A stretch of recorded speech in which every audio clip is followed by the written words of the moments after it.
ধন্যবাদ রবীন্দ্র জাদেজা স্যার। হেরে যাওয়া ম্যাচেও আপনি যেন আশার আলো জ্বালিয়ে দিলেন।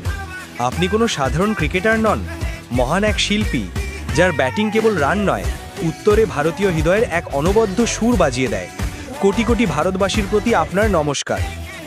যদিও লর্ডসে ম্যাচ হেরে গেল, তবু আপনার 181 বলের এই ইনিংস, অপরাজিত 66 রান আজকের পর আজীবন স্মরণীয়। এই প্রতিটি বল, প্রতিটি শট যেন সাহস, ধৈর্য ও দায়িত্বের এক অনন্য মেলবন্ধন। আমরাও যেন হারির মাঝে ফিরে পাই খেলার আনন্দ ও আত্মবিশ্বাস। এই ইনিংসে আপনার মানসিক দৃঢ়তা ও ক্রিকেটীয় দক্ষতা মিলেমিশে ভারতীয় সমর্থকদের শ্বাসরুদ্ধ করে তুলেছিল।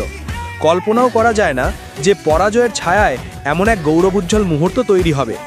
অধিনায়কত্ব বা আর্টিস্ট্রি যাই হোক, আপনি প্রমাণ করলেন প্রতিকূলতায় লড়াই কী করে এক নতুন উচ্চতায় পৌঁছে যায়। স্যার, আপনার এই ইনিংসের জন্য একটি আন্তরিক অভিনন্দন তো বটেই, এটি কি আদৌ যথেষ্ট? না, আপনার এই অবদানের সম্মান দিতে চাই বিশ্বজোড়া করতালির।